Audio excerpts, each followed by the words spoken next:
Hello, welcome friends. Me Anila. The topic of my discussion is matter and its states. But before this, don't forget to like and subscribe my channel and press bell icon.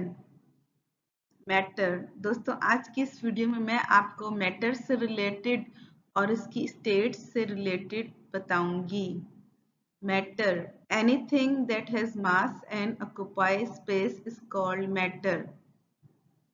हर वो चीज जो मास रखती है यानी वजन रखती है और जिसका कोई ना कोई वॉल्यूम होता है, कोई स्पेस ऑक्युपाई करती है तो उसे मैटर कहते हैं। Atoms are building blocks of matter. Atoms consist of protons, neutrons and electrons. Atoms जो हैं वो building blocks होते हैं matter के। Atom consists of subatomic particles like proton, positive particle, neutron, neutral particle and electron, negative particles। तो atom बनता है proton, neutron और इलेक्ट्रॉन से और यही atom building block of matter है। On the basis of intermolecular forces and particle arrangement, there are three states of matter: solid, liquid and gas. These three states of matter can be converted from one state to another state by changing conditions such as temperature and pressure। Particle arrangement और intermolecular forces की basis पे तीन states हैं normally matter की: solid, liquid and gases. चूंकि solid में intermolecular forces ज़्यादा होती हैं, लिक्विड में मॉडरेट होती हैं, गैसेस में बहुत कम होती हैं। ये जो तीन स्टेट्स ऑफ मैटर है यार इंटर कन्वर्टेबल, यानी एक फॉर्म से दूसरी स्टेट में कन्वर्ट हो सकती हैं। कैसे? जब हम कोई कंडीशंस अप्लाई करते हैं लाइक टेम्परेचर और प्रेशर का इंक्रीज करना और डिक्रीज करना। Three states of matter. Solids. Solids have definite shape and definite volume. Solids have rigid structure. They have strong intermolecular forces.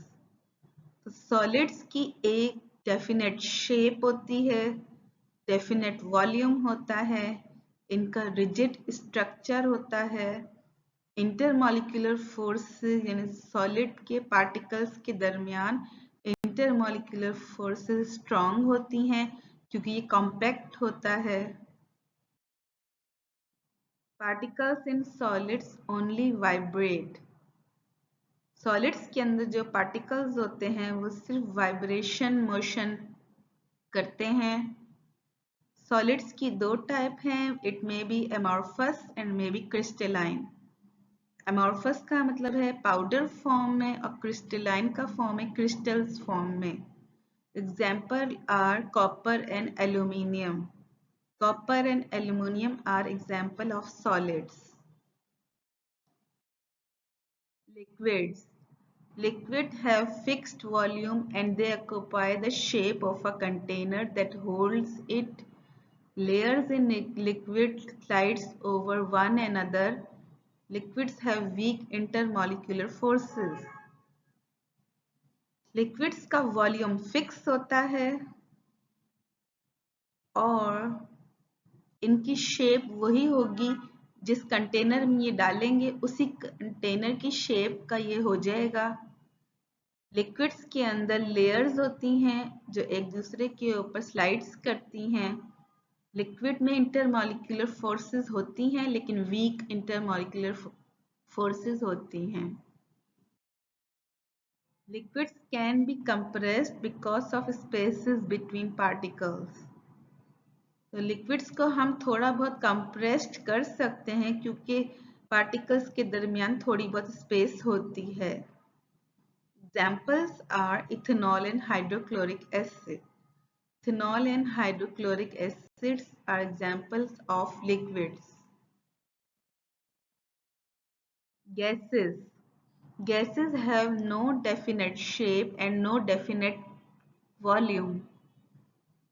Gases spread on entire container.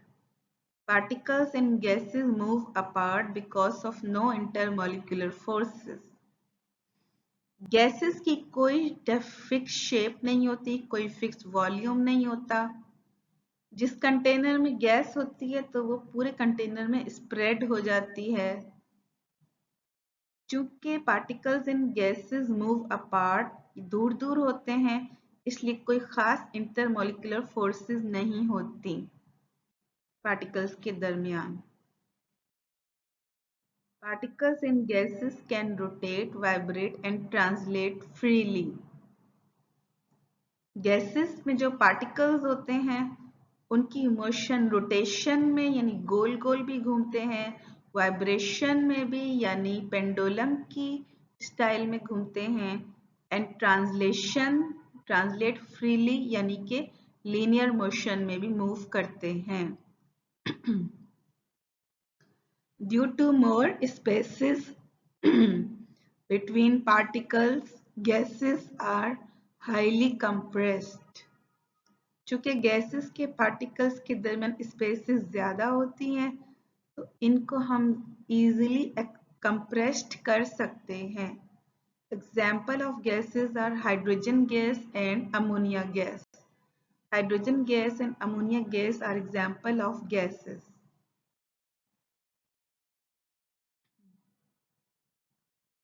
These three states of matter are interconvertible.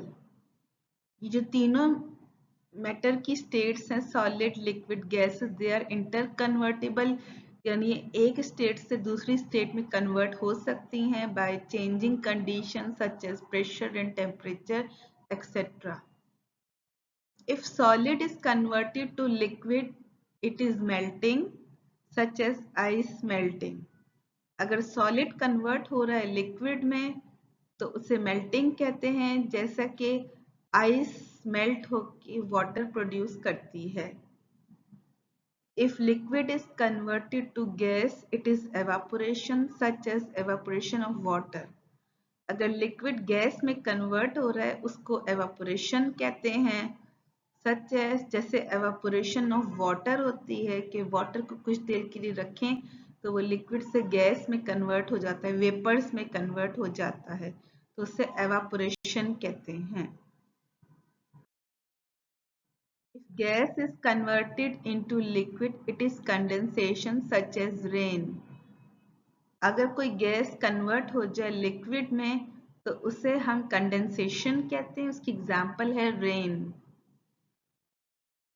क्योंकि बारिश में जो gases होती हैं वो condensed होके liquid produce करती हैं और रेनफॉल की सूरत में वो आते हैं.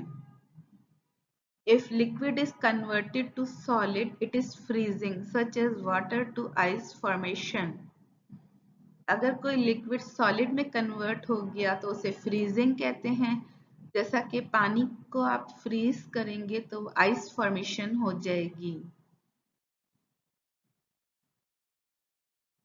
If solid is converted to gas, it is sublimation. For example, on heating, iodine produces fumes.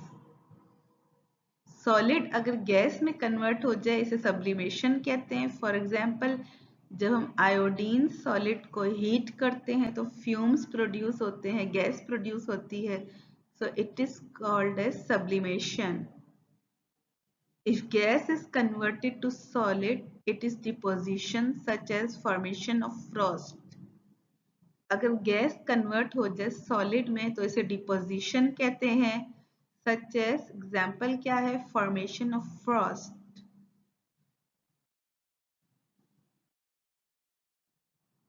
So these are properties of three states of matter. तो ये तीन स्टेट्स सॉलिड, लिक्विड, गैसेस की प्रॉपर्टीज हैं. These states are interconvertible. ये एक state से दूसरी state में कन्वर्ट हो सकती हैं by changing conditions such as temperature and pressure. दोस्तों, आज की इस वीडियो में अगर आपको कुछ समझ में नहीं आया तो आप कमेंट्स में मुझसे रब्ता कर सकते हैं. I can help you. Thanks.